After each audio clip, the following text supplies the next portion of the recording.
അനാസ്ഥയുടെ system കാരണം ഒരു കുഞ്ഞിൻ്റെ ജീവനാണ് ഇപ്പോൾ പോയിരിക്കുന്നത്. എത്ര കൊടുത്താലും എത്ര ധനസഹായം മന്ത്രി വാഗ്ദാനം ചെയ്താലും ആ ജീവന് തുല്യമാകില്ല. അനാസ്ഥയുടെ സിസ്റ്റം കാരണം ഇനിയും എത്ര ജീവനുകൾ പൊലിയുമെന്നുള്ളതും നമുക്കറിയില്ല.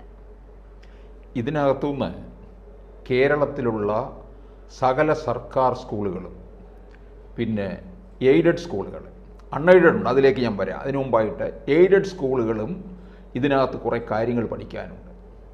ഈ എയ്ഡഡ് സ്കൂളുകളുണ്ടല്ലോ, അതായത് മാനേജ്മെൻറ്റ് നടത്തുന്ന, വ്യക്തി നടത്തുന്ന സ്കൂളുകൾ, ഇതെന്താ ചെയ്യുന്നത്? അവർ സ്കൂളിൻ്റെ കാര്യങ്ങളൊന്നും അന്വേഷിക്കത്തില്ല. ആകെ അന്വേഷിക്കുന്ന കാര്യം എന്ന് പറയുന്നത് അപ്പോയിൻമെൻറ്റ് നടത്തും, നിയമനം നടക്കും, പൈസയും വാങ്ങും, ലക്ഷക്കണക്കിന് വാങ്ങി പെട്ടിയിൽ അടുക്കി വയ്ക്കും. ഇതിൽ നിന്ന് 1% പോലും സ്കൂളിൻ്റെ ഡെവലപ്മെൻറ്റ്സിന് വേണ്ടി ഉപയോഗിക്കുന്നില്ല. ഈ സ്കൂളിൻ്റെ ഡെവലപ്മെൻറ്റ്സിന് വേണ്ടി ഉപയോഗിക്കാനുള്ള പണം പോലും സർക്കാർ കൊടുക്കും ഈ എയ്ഡഡ് സ്കൂളുകളിലേക്ക്. ഇവരുടെ അവിടുത്തെ നിയമനം നടത്തി പൈസ വാങ്ങിച്ച് പോക്കറ്റിൽ വയ്ക്കുമല്ലോ. എന്നിട്ട് ശമ്പളം കൊടുക്കുന്നത് ആരാണ്? സർക്കാർ. സർക്കാർ എന്ന് പറഞ്ഞാൽ നമ്മുടെ നികുതി പണം എടുത്താണ് കൊടുക്കുന്നത്. എന്നിട്ട് സ്കൂളിന് വേണ്ടതായ, എന്നിട്ട് എന്തിനു പറയുന്നു, എല്ലാ സ്കൂളുകളിലും PTA ഇല്ലേ? ഈ കിഴങ്ങന്മാരുടെ ജോലി എന്താണ്? PTA എന്ന് പറഞ്ഞാൽ ഒറ്റ പേരൻറ്റ് ടീച്ചർ അസോസിയേഷനാണ്. ഇത് അവിടെ കൃത്യമായി എല്ലാ മാസവും കൂടണം. ഇത് KER പറഞ്ഞിരിക്കുന്നതാണ്, കേരള എഡ്യൂക്കേഷൻ റൂളിൽ പറഞ്ഞിരിക്കുന്നതാണ്. ഇത് വായിക്കാത്ത ഈ മാനേജ്മെൻ്റ് എന്ന് പറയുന്നവരെ വെറും പോങ്ങന്മാരാണെന്ന്, സ്കൂള് പോലും കണ്ടിട്ടില്ലാത്തവന്മാരാണ്.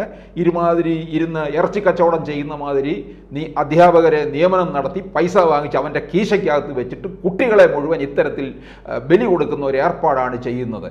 എന്നിട്ട് ഇത്തരത്തിലുള്ള സംഭവങ്ങൾ ഉണ്ടായിക്കഴിയുമ്പോൾ എടുത്ത് അവർക്ക്, വീട്ടുകാർക്ക് ലക്ഷങ്ങൾ നൽകുന്നു, ജോലി കൊടുക്കുന്നു.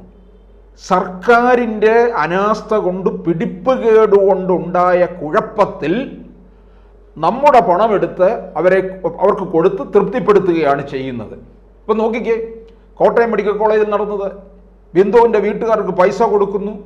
ഇതൊക്കെ സർക്കാരിൻ്റെ അനാസ്ഥയല്ലായിരുന്നു, അനാസ്ഥ കൊണ്ട് സംഭവിച്ച കാര്യമാണ്. എന്നിട്ട് ഈ സാധാരണ ജനങ്ങളുടെ നികുതി പണത്ത് എടുത്ത് അവർക്ക് പാരിതോഷികമായിട്ട് കൊടുത്ത് അവരെ സമാധാനിപ്പിച്ച് നിർത്തുകയാണ് ചെയ്യുന്നത്. എത്രയും പെട്ടെന്ന് ചെന്ന് പിന്നാമ്പുറത്തിലൂടെ ചെന്നുള്ള ഒരു ഒത്തുതീർപ്പൽ നടക്കും. ആ ഒത്തുതീർപ്പ് നടത്തി ലക്ഷങ്ങൾ കൊടുക്കുക. പിന്നെ അതുപോലെ തന്നെ കുടുംബത്തിലെ ആശ്രിതർക്ക് ജോലി കൊടുക്കുക. എന്നിട്ട് ഇതൊരു അന്വേഷണ കമ്മീഷനെ വയ്ക്കും. ഏതെങ്കിലും കമ്മീഷൻ്റെ റിപ്പോർട്ട് പുറത്തു വന്നിട്ടുണ്ടോ? അതിനെ തുടർന്ന് അന്വേഷണം ഉണ്ടായിട്ടുണ്ടോ? വയനാട്ടിലൊരു സ്കൂളിൽ പാമ്പ് കടി ഏറ്റൊരു കുട്ടി മരിച്ചു. എന്ത് സംഭവിച്ചു? പിന്നെ അതിനെക്കുറിച്ച് എന്തെങ്കിലും കാര്യങ്ങൾ ഉണ്ടായിട്ടുണ്ടോ? ഈ സ്കൂളുകളിലുള്ള PTA സമിതി എന്ന് പറഞ്ഞു കഴിഞ്ഞാൽ സ്കൂളിൻ്റെ കാര്യങ്ങൾ മുഴുവൻ, സ്കൂളിൻ്റെ പരിസരം, സ്കൂളിനകത്തുള്ള ഇൻഫ്രാസ്ട്രക്ചർ, ഇതൊക്കെ വേണ്ട തരത്തിൽ അത് സഫിഷ്യൻ്റ് ആണോ എന്ന് അന്വേഷിക്കേണ്ട ഉത്തരവാദിത്വമുണ്ട്. പിന്നെ കുട്ടികൾക്ക് ആവശ്യമായ കളിസ്ഥലം, ഈ കളിസ്ഥലത്തിനോടും മറ്റും ചേർന്ന്, സ്കൂളിനോടും ചേർന്ന് തുറന്ന കുളമോ അല്ലെങ്കിൽ പൊതു കിണറോ, ഈ മതിലൊന്നും കെട്ടാത്ത, ഇതൊക്കെ നോക്കണം അവർ. അതുപോലെ തന്നെ KSEBയുടെ ലൈൻ ഏത് തരത്തിൽ പോയിരിക്കുന്നു, ഇതൊക്കെ നോക്കണം. അല്ലാതെ PTA എന്ന് പറഞ്ഞാൽ അവിടെ വന്നിരുന്ന് പിന്നെ വടയും തിന്ന് പോകാനുള്ള സ്ഥലമല്ലത്. ഇല്ലെങ്കിൽ പിന്നെ ഇത് PTA എന്ന് പറയുന്നത്, ഒരു സ്കൂളിന് PTA വേണമെന്നുള്ളത് എഡ്യൂക്കേഷൻ റൂളിൽ പറഞ്ഞിരിക്കുന്ന കാര്യമാണിത്. അതനുസരിച്ച് തന്നെ പ്രവർത്തിക്കണം. ഇനി നമ്മൾ ഗവൺമെൻറ് സ്കൂളൊക്കെ ഇങ്ങനെ തന്നെയാണ് എന്ന് പറഞ്ഞ് രക്ഷിതാക്കൾ കൊണ്ടുപോയി അൺഎയ്ഡഡ് സ്കൂളുകളിൽ ചേർക്കും. അൺഎയ്ഡഡ് സ്കൂളിൽ നമ്മൾ നോക്കുമ്പോൾ എന്താണ്? കുട്ടികളെല്ലാം കോട്ടൺ ടൈയും കെട്ടി പോകുന്നു, ഷൂ ഒക്കെ ഇട്ട്, ചുണ്ടിൽ ഇംഗ്ലീഷാണ് വിരിയുന്നത്. നല്ല, എൻ്റെ മക്കളും അങ്ങനെ തന്നെ പോകണമെന്ന് എല്ലാ രക്ഷിതാക്കളും ആഗ്രഹിക്കാറുണ്ട്. അങ്ങനെ അവിടെയും കൂട്ടിച്ചേർക്കും. കേരളത്തിലെ മിക്ക അൺഎയ്ഡഡ് സ്കൂളുകളിലും പരിതാപകരമായിട്ടുള്ള അവസ്ഥ തന്നെയാണ്. പുറമേ കാണും.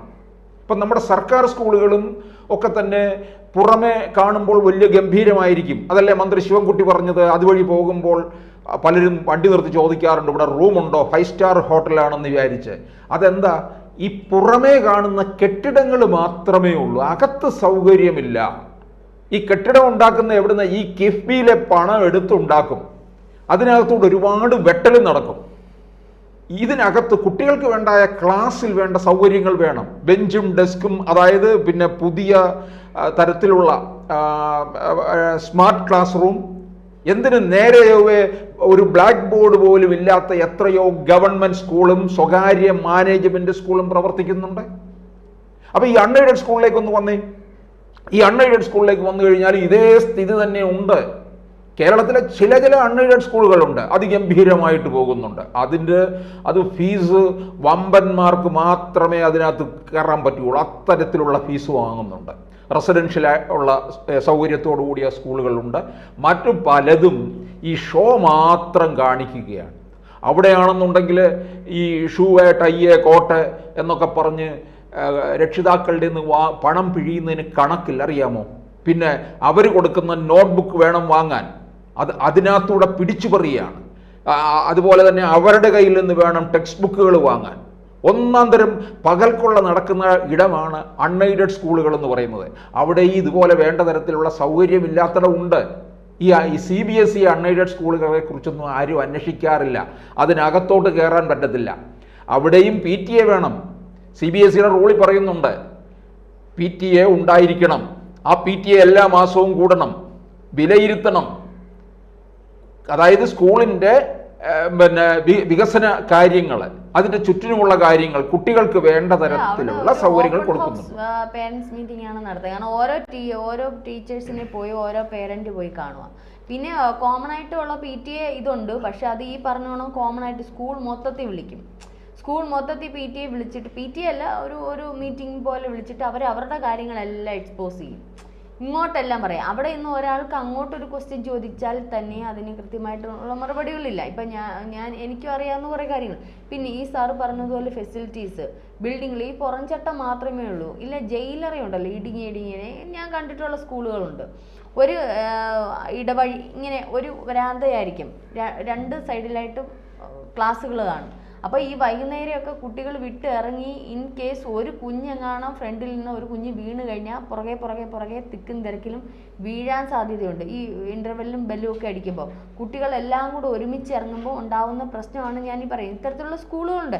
അതായത് ഇടുങ്ങിയ ഇടനാഴിയിൽ, കാരണം അവരുടെ ബിൽഡിംഗ് കൺസ്ട്രക്ഷൻ അവർക്ക് ലാഭമുണ്ടാക്കാൻ വേണ്ടിയിട്ട്, കുട്ടികളെ മാനേജ് ചെയ്യാൻ വേണ്ടിയിട്ട് ഈ അടുപ്പിച്ച് മുറികൾ വെക്കുക. അപ്പോൾ ഇതിൽ എന്തെങ്കിലും ഒരു പ്രശ്നം ഉണ്ടായിക്കഴിഞ്ഞാൽ, അല്ലെങ്കിൽ എന്തെങ്കിലും ഒരു അപകടങ്ങൾ ഉണ്ടായിക്കഴിഞ്ഞാൽ കുഞ്ഞുങ്ങളെ പുറത്തിറക്കുമെന്ന് പറയുന്നത്. അപ്പോൾ ഇത്രയൊരു ഈ പറഞ്ഞോണം ഫിറ്റ്നസ് സർട്ടിഫിക്കറ്റ് ഒക്കെ കൊടുക്കുന്നവർ എന്ത് ഉദ്ദേശമാണ് കൊടുക്കുന്നതെന്നുള്ള മനസ്സിലായി. ഫയർ എക്സ്റ്റിങ്ക്വിഷൻ എല്ലാ ഇതിലും ഉണ്ടോ എന്നുള്ളത് നമുക്കറിയില്ല.